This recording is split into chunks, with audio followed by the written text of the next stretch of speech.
Hello, welcome to our back to school night video for your students' economics and personal finance class. My name is Michael Driscoll. You can see my picture there as well as the video in the corner. Sadly, I have much less hair nowadays, as you can see. A little about me, I'm a Virginia Tech alumni. Go Hokies! I went there for my undergrad and my master's degree in career and technical education. Have a deep connection to Virginia Tech. After that, I went and taught middle school for 2 years in Miami, Florida, and enjoyed some great weather. I taught middle school down there. From there, I went to a year abroad in Honduras and taught 4th grade at a bilingual school, which was an incredible experience. I still stay in touch with those students and that school, which brings me now to here. This is my 5th year at West Potomac, 5th year teaching this course specifically. In my free time, I enjoy exercising, reading, watching sports, and hanging with my friends. But now let's go ahead and get into what this course is all about. Economics and Personal Finance is a year-long course. It's kind of like an adulting course, a real-life course. You can see some topics we'll cover are, I think, all very relevant to real life, and we'll cover them in a variety of depths depending on the given topic. We will touch a little bit on economics as well, but it's definitely more so a personal finance class rather than getting into all the ins and outs of economics. Students will have the opportunity to take and pass an industry certification exam, known as the WISE Personal Finance Exam. It's not for a grade, but it's something they can potentially put on resumes. They get a little certificate.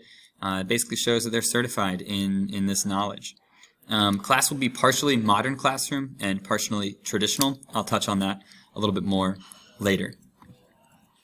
If your student's absent, materials are always posted on Schoology. They can also come by and chat with me anytime and get that work made up. A typical class will typically start with some sort of do now activity. It might get them thinking about today's topic. It might be a review question. It might just be go to this website or pull up this assignment from last class so we can talk about it. Then we'll lead into a lecture. It might include some videos. It might include me just kind of speaking with some notes potentially, and then tie into some sort of activity. Activities are sometimes group-based, sometimes one-on-one, sometimes partners, sometimes students can choose. After the activity, there'll typically be some sort of mastery check to kind of prove that they learned the material. There's not really homework for my class unless they don't finish an assignment.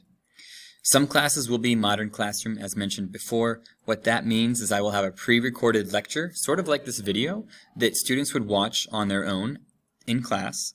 And then as they watch the video, they might take notes, they might do an activity, and at the very end of the video, they'll get a password to unlock the mastery check, which will then kind of quiz them on what they were doing. The beauty about modern classroom is it's self-paced, so students who maybe have information clicking faster for them, they can move on faster without having to wait and get kind of bored while they're just listening to me give the lecture that they already understand. It also helps for students who are absent. They aren't missing that entire class. They can just watch the video and get caught up at home. So it's kind of, I think, benefits most students. I'll upload, maybe 5 videos and say, hey, today we're watching video 1, but if you finish it, go on to video 2 or video 3. You can get ahead if you want. And I'll float around the room and give help to students while they're working on the activities.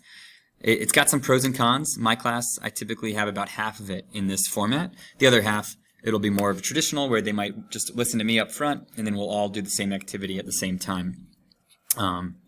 So that's how that'll work. Schoology will have all our information. You can find the things on there organized by unit, which will then be organized by date, and everything important can be found on that site.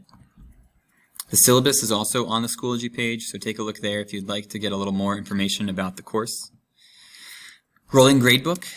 This is something you've probably seen in all your students' back to school night videos. Essentially, grades are open all year long. They can do things late. They might lose a little bit of points if it's over a quarter late, but I accept things throughout the entire year, and they won't lose any points as long as it's turned in during the same quarter. If they turn something in May that I assigned in September, they will lose a little bit of points, but they can still do that. It'd be better than having a missing grade. If you have any questions, you can email me here. That's a J in the middle, MJ as in James, Driscoll@fcps.edu. I'll typically reply the same day, and if not, I'll reply within 1 day of that email. So, thank you very much for checking in and watching our video. I hope to have a great year. I'm certainly excited.